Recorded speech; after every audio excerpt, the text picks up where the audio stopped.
Hello everyone, this is Mr. Dennis again, and today's business pill continues on the idea about financial reward systems. And we've previously discussed about hourly based wage or hourly way of actually quantifying our employees' effort, sweat, blood, determination, input, and paying them on an hourly basis, rewarding them in a way that every hour counts for them. So, and we've seen the advantages and disadvantages of that reward system. But today we're going to talk about another popular way of rewarding your employees, of course, depending on the industry or the type of business in which you are.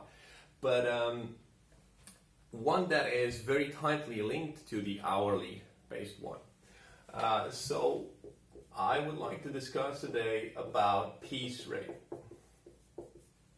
Yeah.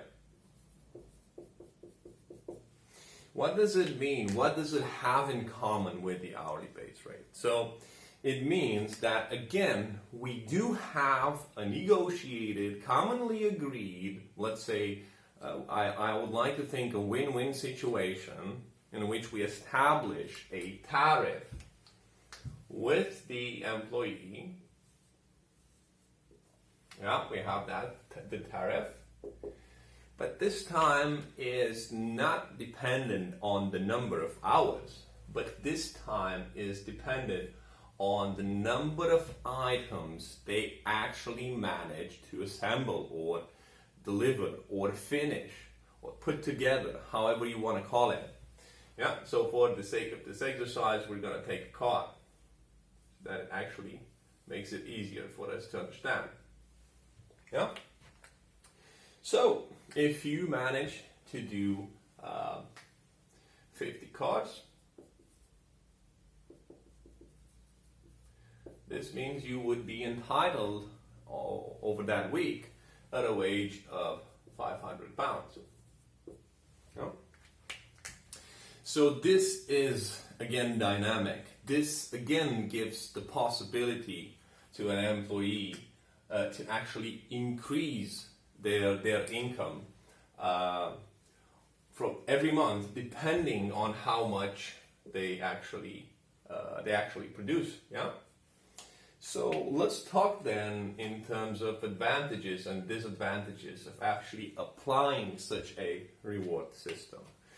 So one biggest advantage, as I have already said, is that they have a chance to increase their income. More items you make, more items you're paid for, higher wage at the end of the week. Yeah. The other advantage, and this is an advantage especially if we're comparing with the hourly wage rate in which we pay for the hours, is that we as employers do not, and this is really important, you're gonna love this, you do not pay, you do not pay for idle time. If they want to take a cigarette break of half an hour, if they want to take a 1 hour lunch, then it's totally up to them. We don't need to have people with intense supervision there, yeah, as you would have in the hourly rate.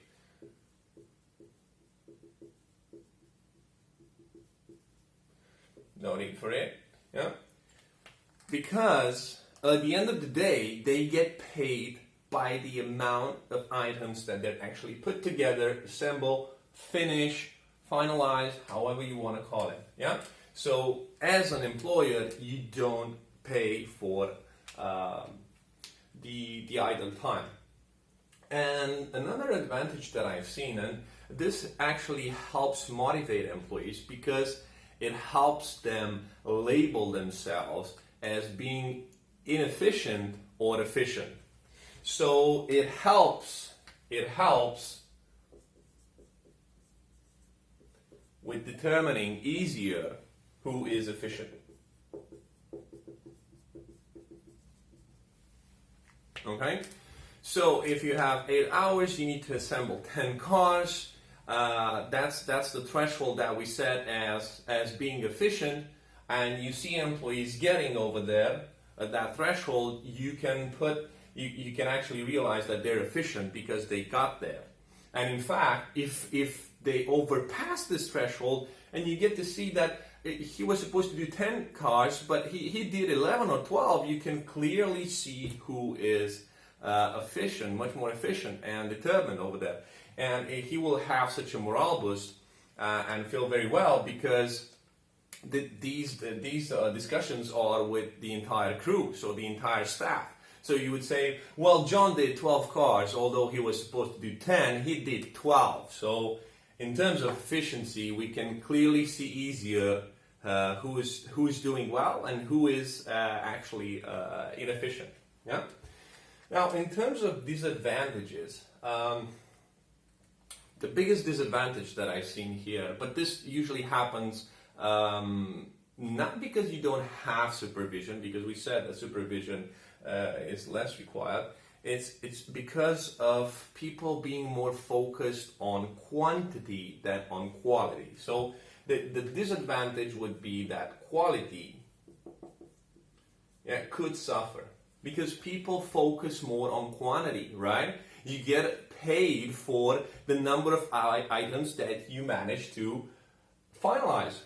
So this means you are interested in more and more items, but the question is, can you maintain the same quality for those items? Yeah. So this would be one potential threat that I've seen over here. And because of quality suffering, there's a side effect over here, which is also a disadvantage.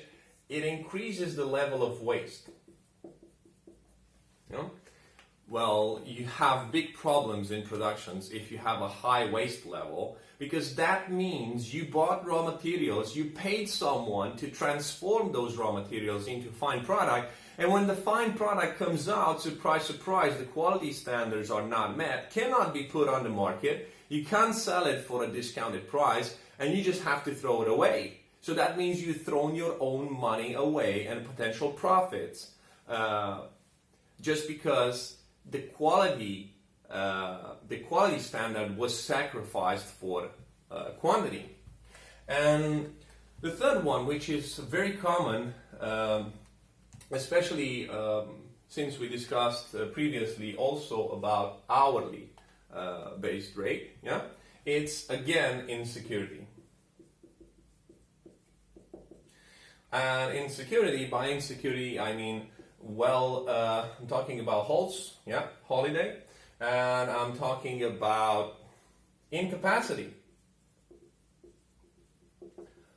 I do not have necessarily something guaranteed if I'm incapacitated to work, if it's impossible for me to work because I feel sick or I gotta attend a wedding or I gotta take holiday. This means that that week or that month my income will significantly be affected.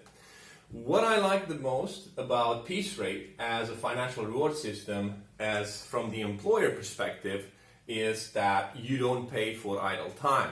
And that's really important because on an average, people that actually get paid for 8 hours, well, of course, again, depending from business to business and from candidate to candidate, but usually they can't work more.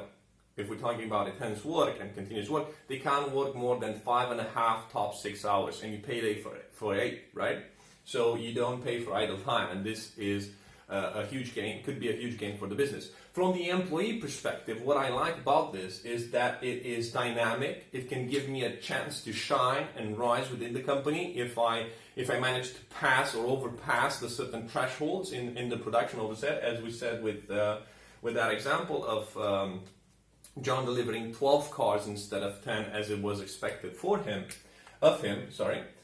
And I like the fact that it's in my hands and in my power to actually be able to increase my monthly earnings. Thank you very much for watching this video, and don't forget, if you have any business queries, just drop me a line and I'll help you pull it through.